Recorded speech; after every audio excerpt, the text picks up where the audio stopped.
said you wanted my Benny Rooster for something. I sure do, Elly. I just heard that Jane Hathaway is sick of bed, and I want to cook her up a nice big pot of chicken broth. Oh, that's not... Granny, you ain't fixing to cook Earl. Oh, of course not, Elly. But I figured you could turn him loose in the neighborhood, and he just might bring home a plump little hen.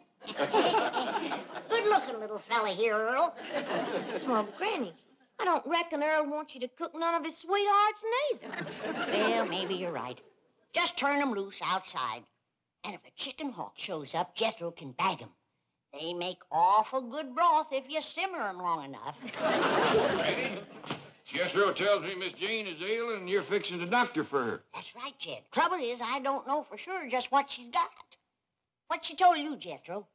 Oh, she's got something called sick benefits. Sick benefit? Yes, sir. Well, I called her apartment this morning to find out could she come to supper tonight. And she says, I'm sick in bed, Jethro. And I says, well, Granny will come on over and doctor you. And she says, well, you tell Granny there's already a doctor on the way because I got sick benefits. I bet it's something like a sick headache or maybe a sick stomach. I reckon it's worse than that, Elly, because this is catching. Is that a fact? Yes, sir. Miss Jane says pretty near everybody that works down at the bank has got sick benefits. That's because they don't wear ass-affinity bags. Appears to me like Mr. Drysdale got himself a heap of trouble down to the bank. Is Mr. Drysdale sick too, Jethro? No, I asked Miss Jane that. And she says the executives, that's the higher-ups, like the vice presidents, they don't have sick benefits. Probably because they eat better and they get more rest. And they wear ass-affinity bags around their neck. Well, I reckon we all ought to pitch in and help Mr. Drysdale. He must be mighty short-handed down to the bank. Well, I can help count the money. Arithmetic is my best study in school. I'm up to 12 times 12 now. Well, how much is 12 times 12, Jethro? Wait a minute.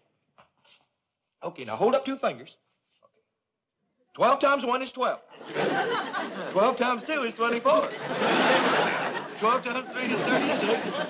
Never mind, Jethro. We's all right proud of you, but right now we all better hurry down to the bank, see how we can help Mr. Drysdale. Come on, everybody.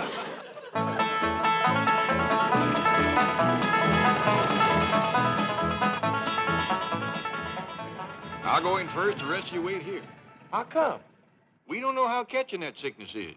Miss Hathaway, how can you do this to me? Now, you know the bankers' convention is in town, and I'm making the keynote speech. What, you haven't finished writing it for me. Now, listen, couldn't you come in today and be sick tomorrow? 103 fever. Well, I'll turn on the air conditioning. Don't pay any attention to Dr. Murphy. I know him. He's trying to make a big thing out of this so he can collect a big fee. Oh, fine, Doctor. I knew you were there. That's why I made a joke about it. Huh? Oh, of course. Certainly. Yes. Keep her in bed. Goodbye, Doctor. Come in. How do you, Mr. Drysdale? Mr. Clampett, hello. What can I do for you? Well, I reckon right now is what can I do for you? We heard about all the sickness. Oh, don't let that concern you. Anything you need. Well, nothing except a secretary, a new doctor, a speechwriter, and someone to take over my work. For a fellow with all them troubles, you sure keeping your spirits up. Well, I try to keep laughing so I won't cry. Oh, will you answer the door?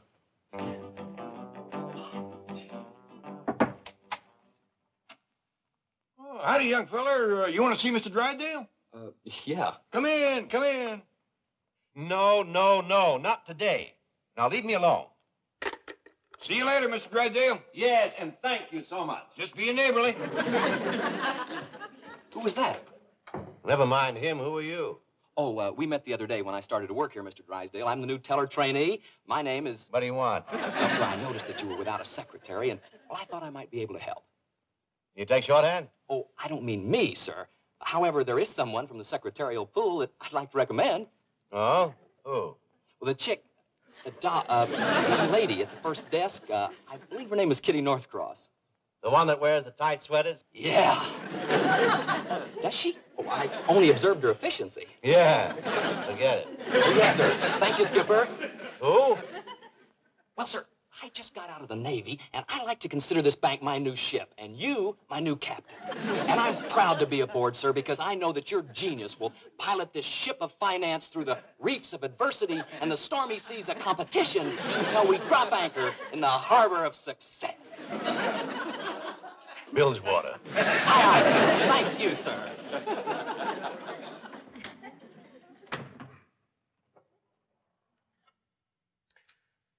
And now to continue my speech. Gentlemen, it is my observation that a bank is like a ship. Its president, the captain. It is his responsibility to pilot that ship through the reefs of adversity and the stormy seas of competition until he drops anchor in the harbor of success. At this point, take a sip of water and wait for applause.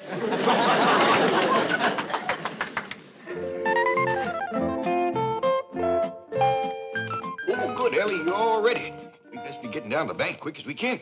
Well, Pop, do you reckon I know enough to be a banker's secretary? Shucks, yes, Ellie, especially since I'm going to be the banker. Oh, did Mr. Drysdale takes it? Oh, he had to speak at a convention. He says all he needs is a secretary, a speechwriter, a new doctor, and somebody to do his work. Granny's a dandy doctor, but who can write speeches? Well, Jethro found one in a book already wrote. He's in there helping Granny now mix some medicine for Miss Jane.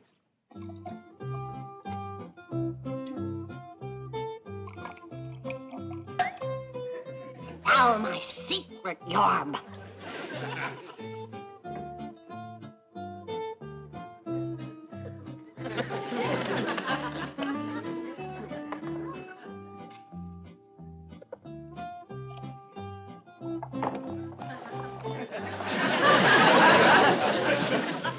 Don't stand too close to it while it's working, Jim. That'll cure Miss Jane, huh, Granny? It'll cure anything. I give it to a sick horse one morning. That afternoon, he won a race. You doctored a racehorse? No, a plow horse. He never raced before. Granny, Jethro? Pa says let's get it going. Coming, Elly. You got your speech for Mr. Drysdale? Yes, ma'am. One of the greatest speeches ever wrote.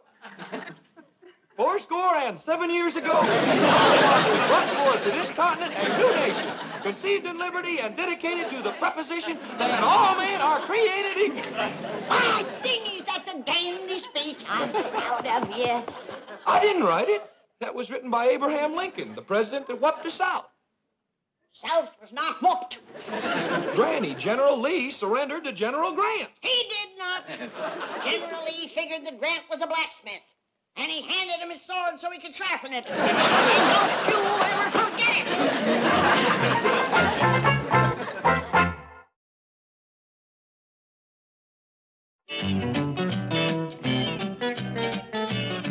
And so, gentlemen, in conclusion, let us think of our banks as a great fleet of ships rescuing the army of American citizens from the Dunkirk of financial difficulty. Let us take them aboard and safely sail them back to the shores of prosperity. Gentlemen, forward my arms. Beautiful, Skipper. Just beautiful. Listen, the door was open and your voice drew me in here like a magnet. Could I go to the convention with you and hear the entire speech? No, you cannot. But, sir, you're my idol. Well, you're pretty idle yourself. Now get back to the cage and do some work. What a voice. Sir, you were born to command. In the Navy, you'd have been an admiral. Well, I was in the Army. Corporal in the Quartermaster Corps. Great outfit, sir. Backbone of the armed forces. Get back to work. That voice. You and General MacArthur. Legends in your own time. Out. Pleasure, sir. Where did personnel dig up that nut?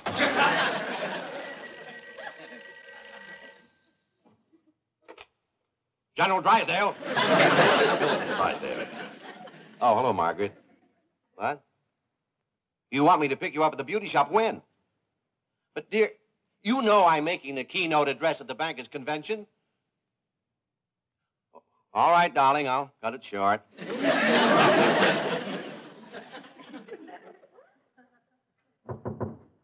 Will you stay out of here, you nut? I'm sorry. I thought it was someone else. I'm terribly upset today. That's why we's all pitching in to help. Ellie here is going to take Miss Jane's place while Granny gets her well. No, you don't have to do that. Oh, it's no more than any neighbor do. Well, I do appreciate your kindness. I'm running late, so please make yourself comfortable. See you later.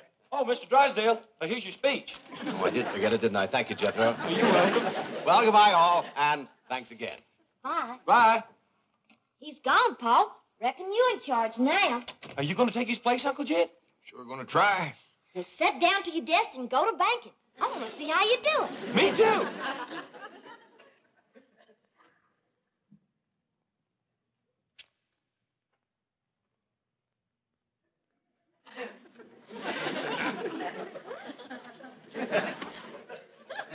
Are you banking yet, Paul? Well, I reckon not, Elly. I'm just waiting to bank. How do you do it, Uncle Jed? Well, according to Mr. Drysdale, banking is mostly giving people money when they need it. I'll get it, Paul. That's what a secretary's supposed to do. Howdy. This here's Mr. Drysdale's office, but Mr. Clampett's in charge now. Yes, sir. You bet you can. Howdy there. You need money? Well, come right on over and get it. Hot diggity, he's banking now, the bank.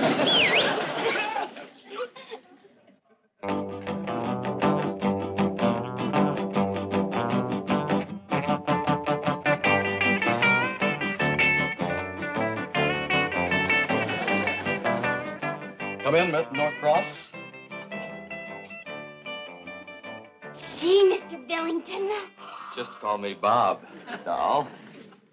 Well, is this going to be my new office? Bob Doll? Could be, honey. I've been speaking to Milburn about you. Milburn? The president, baby, the president. I thought his name was John. John F. Kennedy. Not that president. This one. Oh, Mr. Drysdale. Not a girl, oink. Oink? Just a term of affection, doll. It means I'm a hog about you. Oh, that's cute. I think. Swell. Now, listen, about tonight, this apartment where you live, can you cook there? Well, I don't know. I've never tried. You got a stove? I think so. Well, how about a can opener? Oh, I know we've got one of those.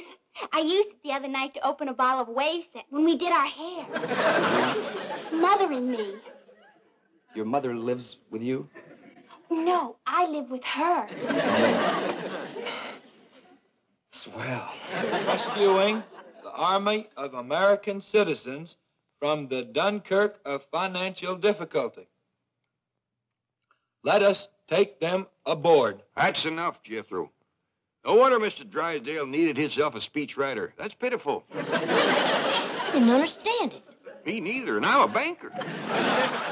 Well, I reckon I'd best get out to Miss Hathaway's desk. I ain't sure I know what to do. Well, just watch others, Elly, and do like them. That's the way we learn.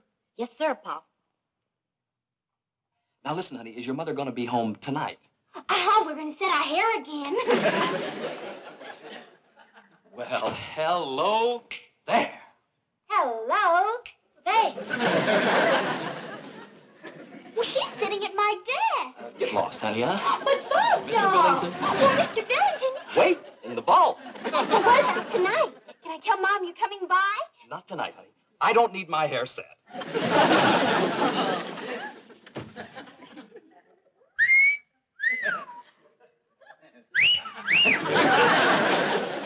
Hey. Hey. This is gonna be wild. Tell me something. You don't live with your mother, do you? No, sir, do you? No, sir. What's your name? Elly Mae Clampett. Well, there it is, Elly, and you may clamp it. You don't by any chance wrestle at night, do you? Oh, I like to wrestle anytime. Scooby-Doo. Well, Scooby-Doo, you want to wrestle now? Later, baby, later. Listen, suppose I drop over to your place tonight. Well, fine. You haven't got a roommate, have you? No, sir, I got a room all to myself. Now, listen, here's the action. I swing by your pad about 7. I bring some bossa nova records, and we trample a few grapes, huh? And we blast off to the local coffee shop, one where they don't hit me for too much bread. Then we swing back to your pad for a little moon orbit. Do you dig? Oh, yes, sir. Crazy. Whenever Paul goes fishing. I dig his word. You wouldn't put me on, would you? Why, sure. Jethro? I ain't tall enough to put you on myself, but Jethro can do it. Yes, who's Jethro? Yeah, Elly, mate? If this little fella wants to be put on something. Okay. Where would you want me to put you, little fella? Oh, I'd like to be put on your list of friends. Mr. Drysdale's office, but he ain't here. I got it, Elly Mae. Howdy there. This is Jed Clampett speaking. Can I do some banking for you? Oh, howdy, Miss Drysdale. You want to get picked up over to the beauty shop? Well, I can send Jethro right over in the truck. No, your husband ain't here. He's over to the bankers' convention making a speech Jethro give him.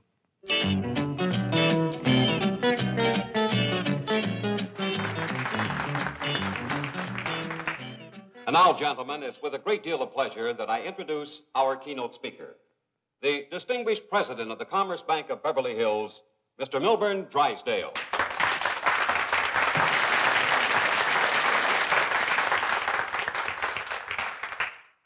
Fellow bankers, 407 years ago, our fathers brought forth upon this continent a new nation.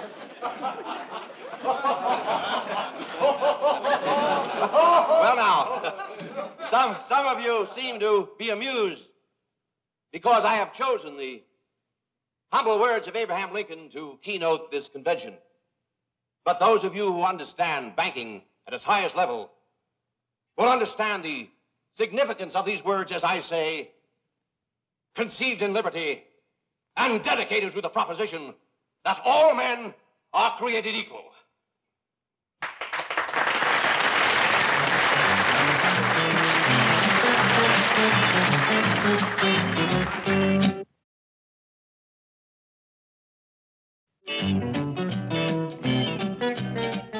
Paul, this here's Mr. Wilson, the man that called you about borrowing money. Well, howdy there, Mr. Wilson. I'm pleased to meet you. Sit down a spell. Well, thank you. Thank you, sir. Hey, have a smoke? Yes, thank Elly Mae, maybe Mr. Wilson like a nice cold pitcher of spring water or some coffee or tea or something. Would you, Mr. Wilson? you. No, thanks, young lady. You look all tuckered out. Yes, I am. I've been going from bank to bank trying to borrow some money. Didn't they have none? Well, none that they wanted to loan me. You see, Mr. Clampett, my chicken ranch is mortgaged to the hilt. I've no credit, no collateral. I need money to buy feed. Well, we got a vault full of it. How much money you need? See, if I just had enough... Are you kidding me? Elly Mae, take him out the vault and show him the money. No. I mean, would you really lend me the money? Well, that's what banks is for, ain't it? Well, yes, but I'm poor. I have no security. Ain't no shame being poor as long as you're honest. How do you know I'm honest? Well, if you wasn't, you'd be telling me about how much you got instead of how much you ain't got. Mr. Clampett, I've never met a banker like you before. Oh, shucks. Mr. Drysdale can outbank me any day in the week. He must be a wonderful man. You bet he is the best banker around here. Now, how much money would you like to have? Well, sir, I really need $5,000, but I can squeeze by on 3 or 4. Elly Mae, go fetch this man $5,000. Yes, sir, Paul. Bring him a cup of that cider that Granny sent down to ward off sick benefits. Doggone if he don't look like he's coming down with it. Okay, Paul. Now for my secret yarb. What is your secret yarb, Granny? Oh, I dasn't tell you, Jethro. Why, if that was to ever fall into the hands of the enemy, the North could win the war. Told you, Granny. They done won it. No such thing. We's just laying back, letting them think they did. One of these days when they ain't looking, we's gonna jump them. You gotta believe me. The South done got whooped. You go cut me a hickory switch and meet me in the woodshed, and I'll show you who got whooped. That's another thing I keep telling you. We ain't got no hickory tree and no woodshed. That's right.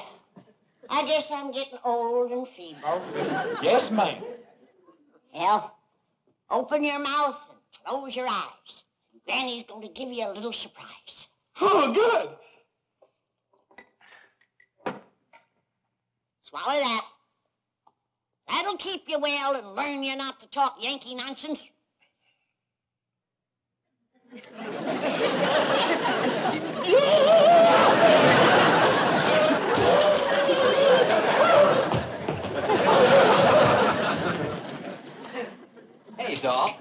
some square put the bite on your old man for a gang of bread. Well, he laid 5,000 on him.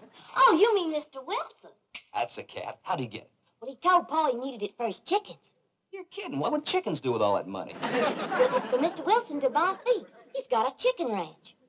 And your dad gave him 5,000 for chicken feed?